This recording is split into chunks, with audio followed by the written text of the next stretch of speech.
Hello Superset Maniacs and welcome back to my channel. Today we're gonna talk about some of the best bodybuilders of the modern era and their flaws, and more specifically we're gonna try to repair those flaws in their physiques to see how they would have looked without some of the flaws they were always criticized on stage for.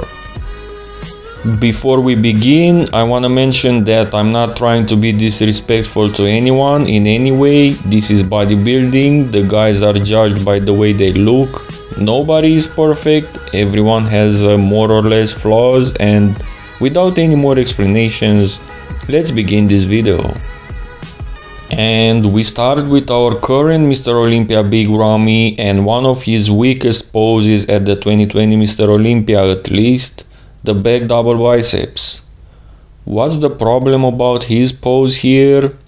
Well, there is no problem of course, but this pose could look so much better with some better low lat insertions.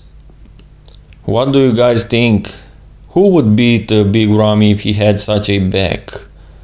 Some of you would say that he used to have a better lower back, and I agree with that, but not at this level though. This is Greene's lower half of the back, his lat insert crazy low, and Big Ramy would look awesome with these kind of low lat insertions. Up next is Cutler, who has a similar issue. Just like Big Ramy, he used to be a mass monster who would dominate everyone from the front, but when turned to the back, things would start to change. But what if he could borrow Greene's lower lats? This is 2006 Olympia J with Greene's lower lats, and this is GOAT material right here, don't you think, guys?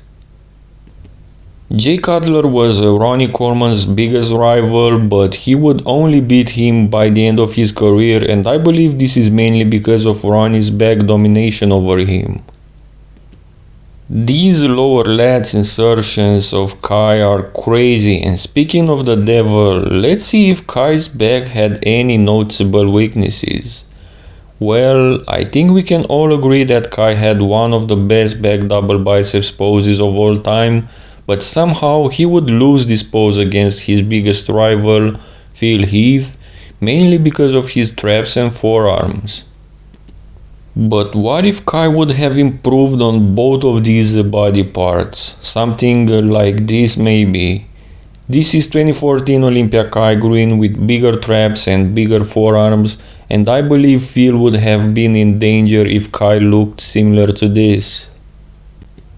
It may not seem as a big difference, but Phil and Kai were very close in this pose, and any small detail could have made the difference. Okay, enough of these back doubles. Let's see some front double poses, and who is more suitable for an improvement in this pose than the shadow Dorian Yates. Dorian Yates had some weak biceps, let's face it, but other than that, he looked good in this pose, mainly because of his impressive V-taper due to those crazy lats. But what if Dorian had some better guns, something similar to this maybe? I think he would have been really unstoppable, because as we all know, he was the master of the mandatories, and he would defeat his opposition by simply winning more poses. I think he could have taken this pose as well if he had some better biceps, something similar to this. If you thought the King Ronnie Coleman would escape this video, you were mistaken. Besides the abs and thighs, he was never very good in the side triceps either, mainly because of his weak lateral head.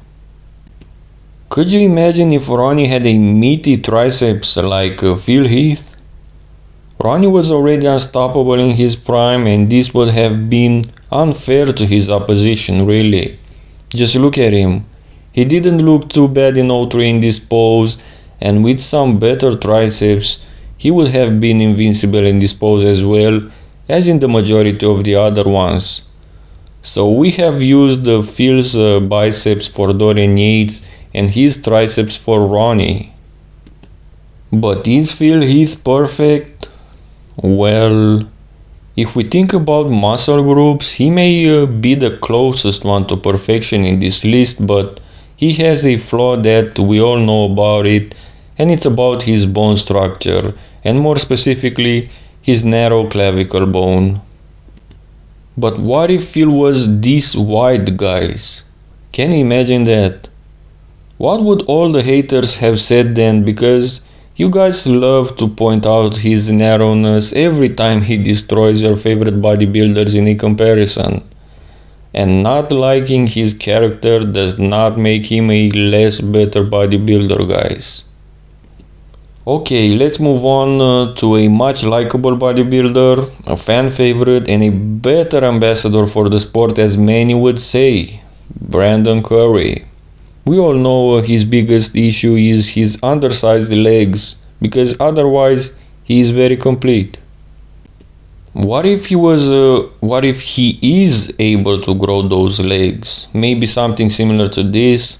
I think he would be very hard to beat because, like I said, other than his undersized legs, he is one of the most complete bodybuilders of all time. Let's also take a look at him from the back because unfortunately for him, this issue affects him as much from the back as from the front.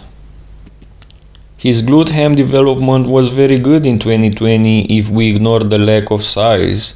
His glutes were much more striated than in 2019, and I believe some mass improvement would make his back double one of the best of all time. What do you guys think? What do you guys think about this video overall? Let me know in the comment section which transformation did you like the best and who is your favorite bodybuilder. Also, don't forget to like this video if you enjoyed it. If this video gets 1000 likes, I promise you I'll make a part 2. Also subscribe so you won't miss any of my new videos. Thank you guys and see you next time.